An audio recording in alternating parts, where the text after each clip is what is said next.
Thanks for inviting us. This is a part of the Glamours project, and we are the macro modelers of this project. This is a joint work with Sjak Smulders, and we are focusing on the time use, energy consumption, and lifestyle changes. So we'll take a macro perspective. We'll look at the interaction of consumption and technology, and we will focus on time use and energy consumption, which will assume that lifestyles are materialized in the consumption mix of these two. And we will check the effect of demand shifts, preference shifts on the time use and energy intensity of household production. So yeah, we all agree that immediate action is necessary to address climate change. I don't think that I have to convince you at this point, but it's also difficult to take action. Why? We have mainly two approaches. The first one is more technology oriented, but we know that new technologies are difficult to develop and they are sluggish to penetrate in the markets. So it takes too much time. And the other perspective is about the regulatory changes. And there are many issues about this. For example, the famous Kyoto Protocol. We have to convince all the members, participants, agents to sign the protocol. And if not, we will know that there will be special leakage of emissions, which means that emission or polluting activities will be relocated from regulatory markets to non-regulated ones. So, and even if we convince all countries, all policymakers to sign the protocol, there is also a famous debate about intertemporal leakage. So the suppliers, for example, the oil producers, will anticipate that in the future profits will decline, and they will front load the extractions. So even getting all members to sign the Kyoto Protocol and coordinate in a global manner can lead to higher environmental damage, which is called the green paradox. So then there's a recent approach which is more consumption-based. Davis and Caldera emphasize this point, and Dietz and co-authors show that it is possible, they call it reasonably possible, reasonably realistic, to save 20% of households' direct impact emissions in the United States with little or no reduction in household well-being. So this point is important. So without sacrificing, we can just decrease emissions of the household by 20%. And they say that this can be done by non-regulatory interventions. So there are also no regulation costs and so on. So there's too much gain without paying. And our main question in this project is to observe, check the implications of various micro-level interventions related to consumption patterns and lifestyles at the macroeconomic level. So the interaction between innovation, different type of agents and so on, and over time. So their dynamic effects. And consumption and technology are not related in a trivial way. First of all, demand shifts towards sustainable consumption can lead to the changes in relative market size of green and brown practices, lifestyles, and also it changed their relative prices. It's especially important for there's a concept called the bias of technical change, the direction of technical change. The technological progress or innovative activities are motivated by profits in the markets generally. And these are the two important determinants of these incentives to innovate. And if you change the relative market size and the prices of different activities, you also change the bias of technological progress in the long run. So, and also improvements in energy efficiency. Okay, it's something good, but it doesn't always come with only positive consequences. There's a whole literature on the rebound effects. I just enumerated 4 of those. The first one is the income effect, income-related rebound. So if you have higher income, first of all, improvements in energy efficiency means an increase in the real income, which increases the demand. And assuming that energy demand is a constant share of the aggregate demand, then also demand for energy goes up. There's a substitution. When there's an improvement in energy efficiency, energy becomes cheaper, and individuals will demand more of it. They use substitution effect. And there's also this I/O effects, input-output or technique effects. So it's a substitution effect for producers. If energy becomes cheaper, then the producers will adopt more energy-intensive production. This is the third component. And also the price effect. So this is the more aggregate one, the most aggregate, most macro determinant. If you lower energy prices due to lower demand, then there will be a rebound. Why? So the final impact will be less than you would imagine. Why? Because always lower energy prices at the aggregate level will increase to some extent the demand for energy or fuel or whatever. We also have the positive, possibly positive effects, and they are categorized under spillovers. So changes in energy efficiency, decline in prices, can also lead to changes in preferences, and also the institutional structure. How is it possible? Obviously, the politics or the regulatory structure is affected, influenced by the economic power of the different actors in the economy. And if, for example, a particular group, energy producing groups, will become more and more economically powerful, then also it can lead to change in institutions, which might have positive effects on energy use. So, our question, by taking into account these responses, we can assess the effectiveness of change in lifestyles. Now we will try to answer if there is mitigation or reinforcement at the macro level. So what happens?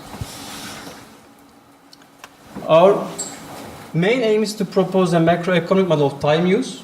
So we focus on how individuals allocate their time across the market activity, household production, and leisure, and how do they interact with the technology.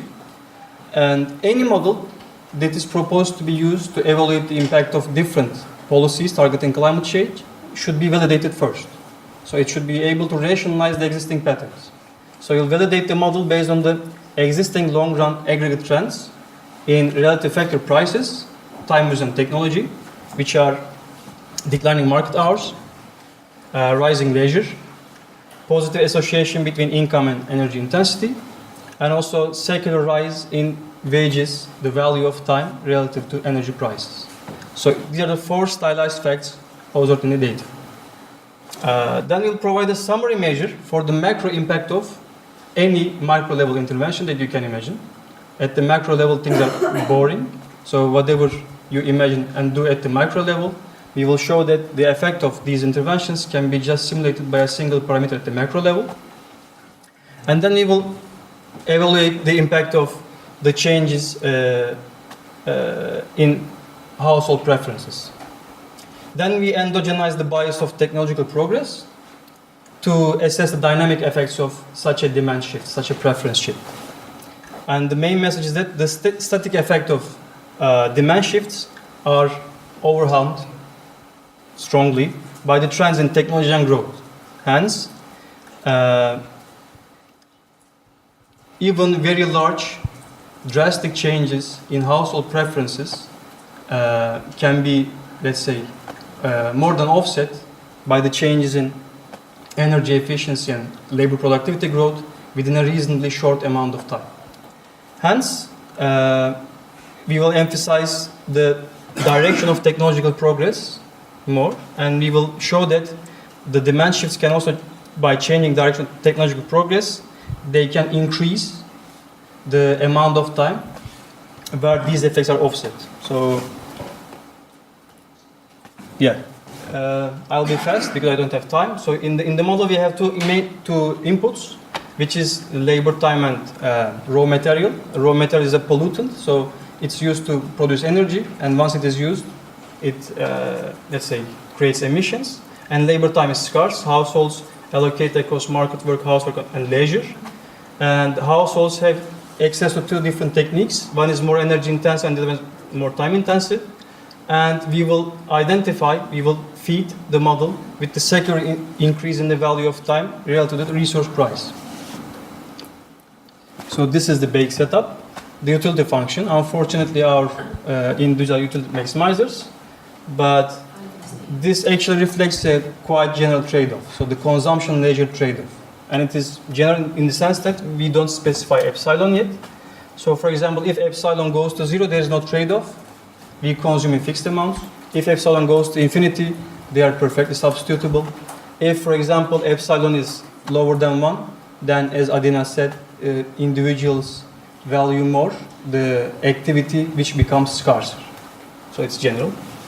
And material consumption can be derived from the market consumption and household consumption. So MC is the market consumption, N is the household consumption. And home needs or household production can be satisfied in two ways. The first one is the time-intensive one, and the second one is the energy-intensive one. And delta T is the parameter that governs the share of those. For example, you can wash the dishes yourself, or you can just buy a dishwasher, or you can just buy a microwave instead of cooking yourself. Right? And yes, let's skip this one. Market good. Just for simplicity, I assume that leisure and the market good does not include any energy consumption, just to focus on the effects of household behavior on the energy intensity. And energy is produced out of the market good and a raw material. As I said, it's a pollutant. So it is the main reason of environmental degradation. Some assumptions on the institutional structure of the economy, but at the end, all prices which determine the evolution of the economy are given by the value of time, wages, W, and the raw material price. And of course, prices are increasing in the input prices, for example, as we have here. And also, their impact on the price is proportional, so the elasticity is governed by the expenditure share. So, the demand schedules, so leisure consumption, the main message is that the consumption is inversely proportional to the relative price, which is quite standard. And I will show you the proposition.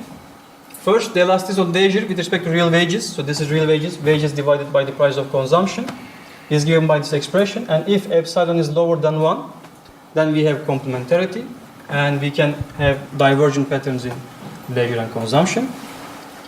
And this part of the proposition summarizes the rebound effects, different components.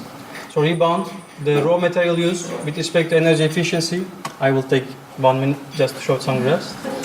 The direct negative effect and the effect of energy demand, and it consists of income effects related to leisure and work, and the IO effects. So households start using more energy intensive techniques, and also they will start using more energy intensive techniques. So the share of energy intensive practices goes up. So here we can show that all main trends in the data can be rationalized. Leisure increases, market declines, and energy intensive production goes up.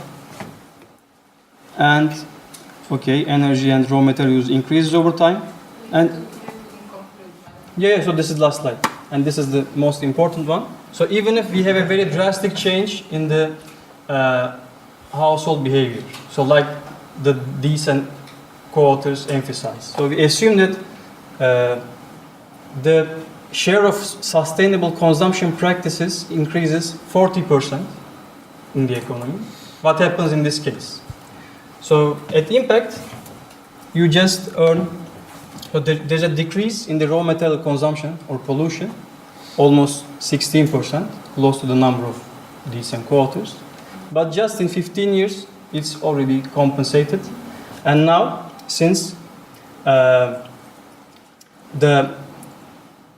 from the feedback from technology side, the slope, so the increase also amplifies. So to be able to have sustainable consumption practices sustainable, this preference shifts should be coupled with changes in the technological progress in the time-intensive practices in the households. So this is it.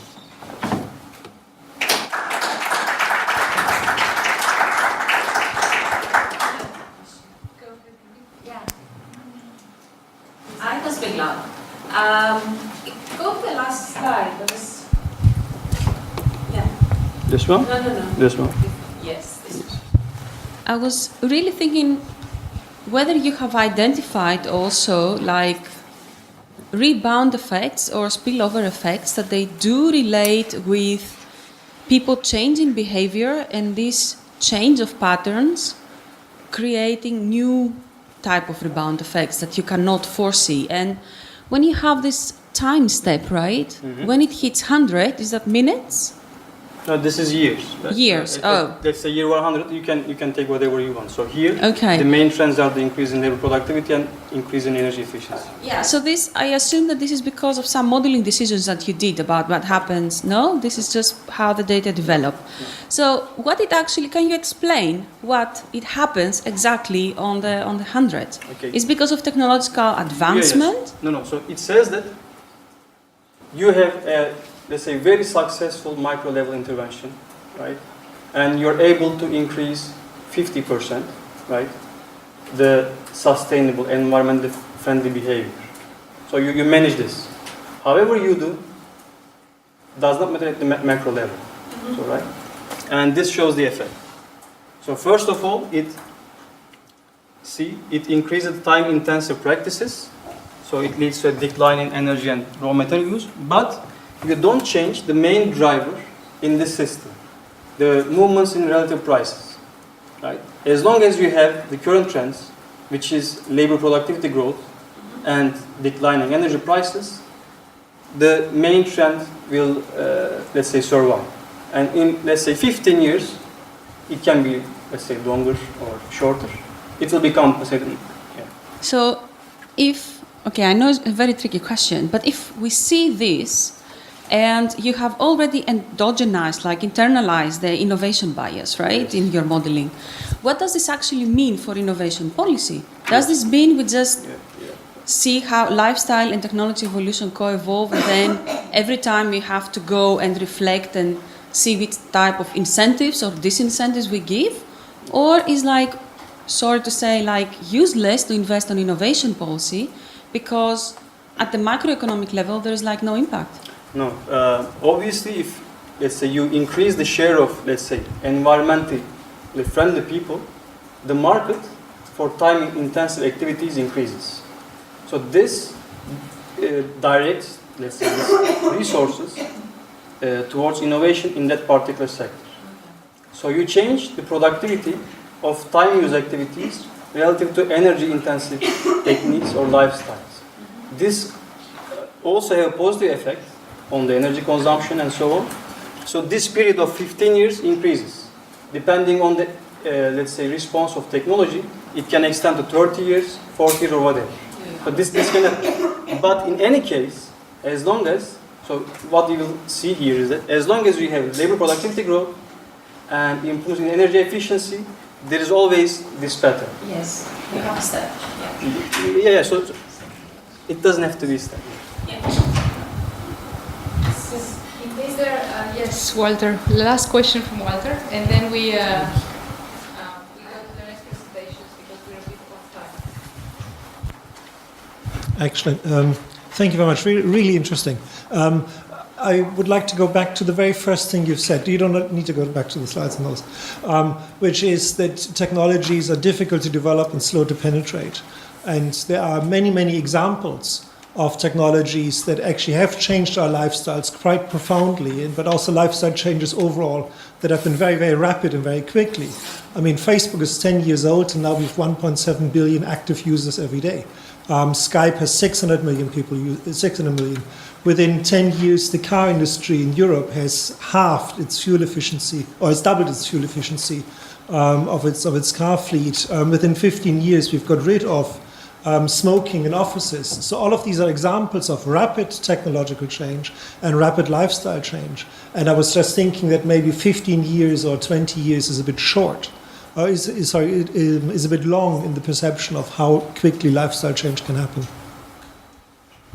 Yeah, from this perspective, it can be quite long, but when we think about environmental degradation, it doesn't matter how we perceive this period, the damage that we give to the